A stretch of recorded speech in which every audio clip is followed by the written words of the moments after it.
Alors, on va parler ce matin avec Malène, justement, de l'association Zena qui est en marche depuis quelques temps. Et justement, avec le concours de la réalisation, vous verrez cette grande photo. Elle va nous donner ses actualités. Alors, Malène, comment ça va? Bonjour. Bonjour, bonjour à toi, bonjour à tous les téléspectateurs. Je suis très contente d'être là ce matin. Je vais super bien. Un cahier, un avenir. Ouais. Et à quoi est-ce que ça nous fait penser encore? Alors, c'est vrai que j'étais déjà là pour vous présenter l'activité. Alors, Zena, c'est une association qui valorise le savoir-faire déjà et le savoir-faire ensemble en particulier. Parce qu'il était important à un moment de pouvoir nous retrouver tous ensemble et partager notre savoir-faire. Et maintenant, ce que nous faisons, c'est que pour pouvoir atteindre cet objectif, nous avons monté un programme qui s'appelle la Caravane du Bonheur. Dans la Caravane du Bonheur, vous avez éduqué, formé, développé, divertir les jeunes de tous bords. Quand je dis de tous bords, c'est vraiment de tous bords. Ça veut dire que vous pouvez avoir des jeunes qui vivent dans des orphelinats, vous pouvez avoir des jeunes qui sont dans des camps de réfugiés, vous pouvez avoir des jeunes en milieu rural, vous pouvez avoir des jeunes dans des familles bien constituées, mais qui se mettent ensemble pour défendre une idée, pour défendre une philosophie de vie, et c'est cela que nous voulons mettre en avant.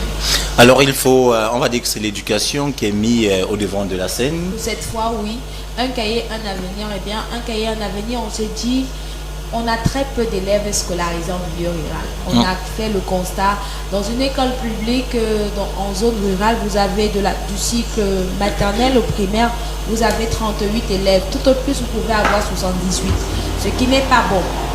Ce qui n'est pas bon quand on sait que les frais d'inscription parfois s'élèvent à 2000 francs ou maxi 5000. Ce n'est pas très intéressant quand on veut construire une nation d'avoir d'autres personnes qui sont mises en marge. C'est pas intéressant. Donc nous, on souhaiterait booster cela et scolariser 1000 enfants pour cette rentrée scolaire dans 10 villages du Cameroun. Et nous avons ciblé pour ça 6 régions autant pour moi. Et vous avez, on va dire, le quota est atteint déjà? Alors, est-ce que le quota est atteint? Est-ce que nous avons déjà assez pour scolariser tous ces enfants? Non. Il faut le dire, non. C'est vrai que quand on approche certaines structures, ils nous disent... parce que la politique, c'est quoi? Vous savez, il y a pas mal de cahiers qui ne vont plus être sur les étalages, qui vont être dégagés et mis en stock parce que ce qu'on aime la plupart du temps à la rentrée scolaire, c'est le design du cahier, c'est la nouveauté. Et il y en a plein comme ça qui vont rester en magasin et des autres enfants dans les villages qui n'auront même pas de quoi aller à l'école. Donc on souhaiterait récupérer tout cela et aller le redistribuer. Mais maintenant, il faut savoir que les mentalités le faisant, on n'est pas toujours sûr que ça va être donné au bon endroit. Donc les sociétés parfois sont assez... Elles ont un peu peur. Un peu fermées. Voilà, c'est un peu fermé, mais pour l'instant, il faut dire qu'on a fait 2 magnifiques actions avant ce hashtag. On a fait 100 francs un sourire, qui a été un succès, qui a été aussi le fait que beaucoup de gens aient contribué via Internet. Et on a donné tout ce qu'on a reçu. On a fait Je suis une légende en février où nous avons formé des femmes. J'espère que lors de la prochaine invitation, on aura ces femmes sur ce plateau. Bien sûr. Ils vont partager leur expérience. Et donc, on a permis à 2 femmes aujourd'hui de s'autonomiser, ce qui est une réelle action sur le terrain. Donc, cette fois, on dit à tout le monde, allez-y, venez, aidez-nous à réussir ce hashtag parce qu'ils sont nombreux qui souhaitent retourner à l'école mais n'ont pas de moyens. Alors princesse Malène, est-ce que c'est un de ces jeunes ou bien de ces femmes reviennent vous dire merci pour les portes que vous les ouvrez de temps en temps? Alors, est-ce que certaines reviennent? Oui, mais tu sais, à la base, c'est une action, il faut déjà savoir que c'est une action totalement ingrate. C'est Dieu qui paye. C'est Dieu qui paye, c'est le plus important. Et puis maintenant aussi, quand vous vous levez, vous vous dites, comment est-ce que je souhaiterais marquer mon temps? Comment est-ce que je souhaiterais impacter mon environnement? Moi, c'est ce que j'ai choisi. Et personnellement, je suis très heureuse de ce que je vois, de ce que ça devient. Avant, on n'avait pas de t-shirt. Aujourd'hui, je suis fière d'aborder un cahier, un avenir. Un cahier, un avenir. Il y a des tasks qu'on a pu faire, il y a des goodies, il y a des gens qui nous accompagnent, qui nous regardent aujourd'hui, qui ne nous regardaient pas hier. Et moi, je dis...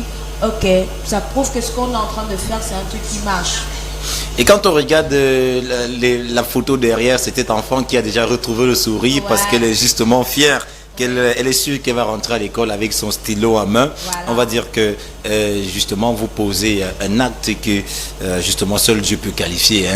Ouais. Alors qu'est-ce que vous rencontrez comme difficulté durant? On sait que c'est pas chemin, c'est pas facile, mais il y a, dans toute entreprise il y a des difficultés. Il y a toujours des difficultés et moi je pense que ce sont des défis intéressants qui permettent de savoir qu'on est en train de mener une action louable.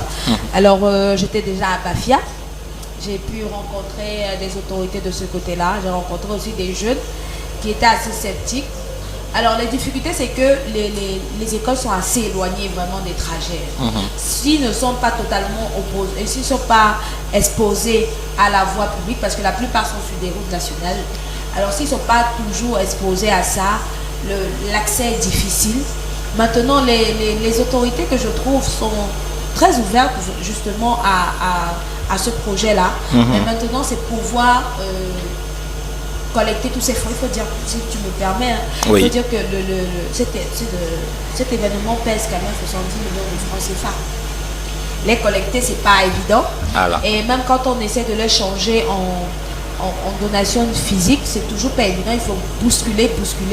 Et je pense que ce n'est que ça, c'est le prix de l'effort qu'on retrouvera au lendemain du 31 août. Et puis il y a justement Toani Zoff qui vous souhaite beaucoup de courage. Il nous regarde en direct sur Facebook ce matin. Merci, bonjour à vous, bonjour à tous ceux qui nous regardent sur Facebook. On lui dit bonjour évidemment.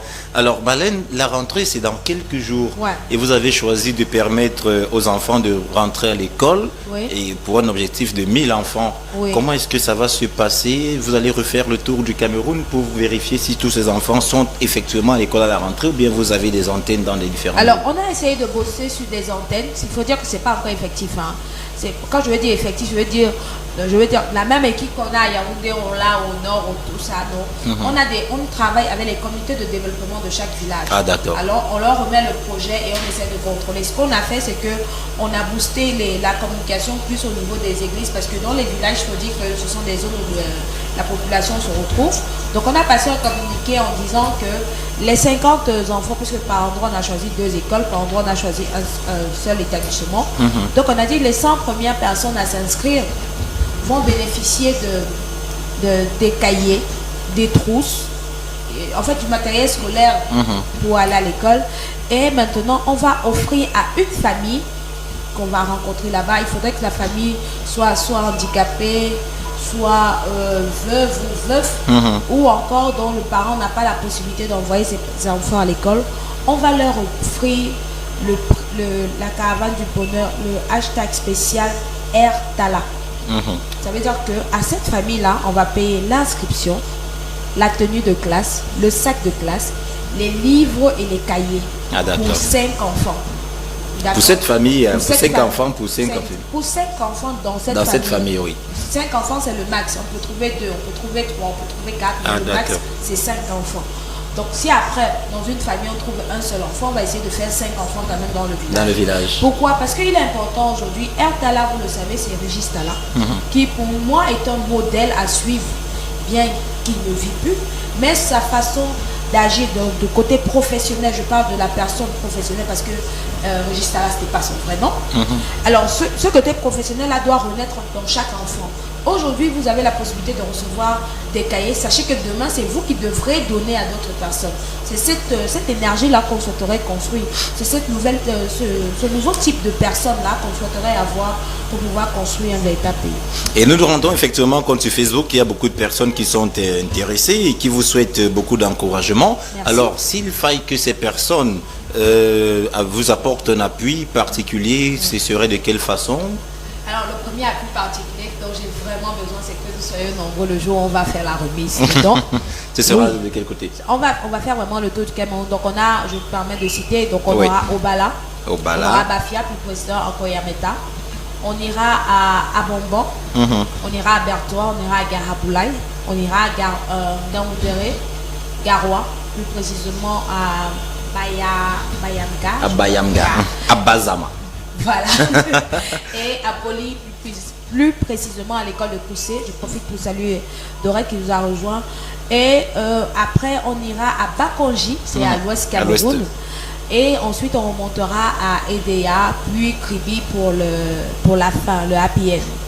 Le tour pour ce qui est des remises donc de ces fournitures scolaires, il faut justement que vous soyez là. C'est l'invitation faite par Princesse Marlène ce matin, fondatrice justement de l'association Zena. On va Alors, le dire. Je peux faire un petit rappel si tu permets, Jérémy. Oui, alors. Pour dire que ce dont les enfants ont besoin, ils ont besoin de sacs de classe, de cahiers, de couleurs, de crayons, de trousses. Si vous ne voulez pas nous donner votre argent, ce que je trouve normal, faites des achats, appelez-nous pour qu'on vienne récupérer tout simplement.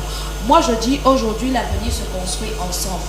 Je ne sais pas qui sera le camarade de mon fils demain à la rentrée. Je ne sais pas qui sera son meilleur ami. Mais je souhaite quand même que la personne qui soit son ami soit quelqu'un d'une bonne moralité. Parce que je pense que c'est ce que tout parent souhaite, hein, que son enfant soit bien accompagné. Donc je rappelle rapidement les codes pour nous joindre.